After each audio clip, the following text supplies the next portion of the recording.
Demain, ce n'est plus de voir simplement l'athlète à travers ses résultats, mais c'est aussi de le voir dans son bien-être pour qu'il y ait une notion de durée, avec du plaisir dans sa discipline et dans sa vie. Donc David Pully, 48 ans, préparateur mental sportif, coach de tennis et amoureux de la performance. Alors j'ai passé des années à faire de la technique, du physique et de la tactique également. Et comme tout sportif, arrivé le jour J de la compétition, c'est souvent le drame. La boule au ventre, on joue petit bras, plus d'énergie, bref, stressé au possible. Et à partir de là, qu'est-ce qu'il en résulte souvent? C'est un match sans saveur, où finalement on passe plus de temps à se battre contre soi-même que contre l'adversaire. Et tout ceci m'a progressivement amené à m'intéresser à l'aspect mental, qui est finalement une discipline nouvelle et puis très peu enseignée par les coachs au final.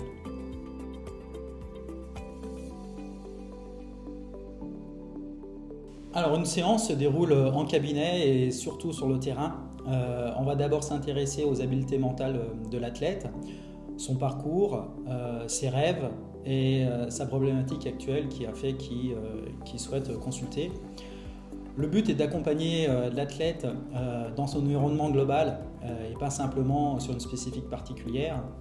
On va définir une thématique de travail par rapport à son objectif de la consultation et on va établir un plan d'action avec des outils axés sur les pensées, les émotions, son comportement. Et par rapport à ça, on va amener des outils type visualisation ou discours interne, fixation d'objectifs.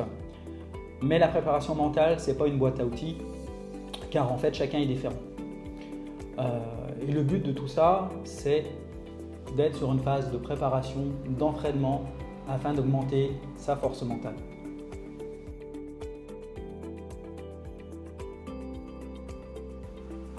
La force mentale, c'est la capacité à surmonter un facteur de stress psychologique. Par exemple, une compétition, un examen ou une situation qui peut être stressante pour vous. Pour bien comprendre, on va faire le parallèle entre la force physique et la force mentale, car en fait, elles fonctionnent de la même manière. Le but, par exemple, si vous prenez un entraînement physique, il est basé par rapport à un stress lié concrètement lorsque vous soulevez un poids. Au fur et à mesure, vous allez rajouter des poids et tout ceci va créer une mémoire à l'intérieur de votre corps et on va appeler ça des expériences réussies. La force mentale, elle fonctionne de la même chose, sauf que là, on va travailler sur des notions plus psychologiques par rapport à une situation qui peut être stressante, donc comme une compétition. Le but, c'est de faire une balance entre vos ressources et la situation qui peut être stressante.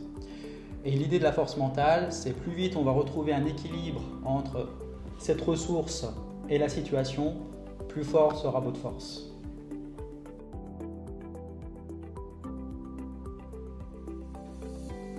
Motion Lab, c'est d'abord une rencontre pour moi, une rencontre avec Mathieu Sailly. La vision, sa vision d'un centre sportif et des infrastructures qui sont tout simplement hors normes. En fait, ça a été une évidence pour moi par rapport à ça. Et le gros objectif derrière, c'est de pouvoir proposer à un athlète et aussi à monsieur tout le monde, donc une offre complète à travers Motion Lab, avec des coachs sportifs, des physios, des médecins, un équipement de pointe qui peut être aussi donc pour un club, un athlète. Et clairement, il n'y a pas d'équivalent sur le marché pour le grand public. Alors n'oubliez pas, la confiance en soi est la clé du succès et la préparation est la clé de la confiance en soi. Je vous dis à bientôt.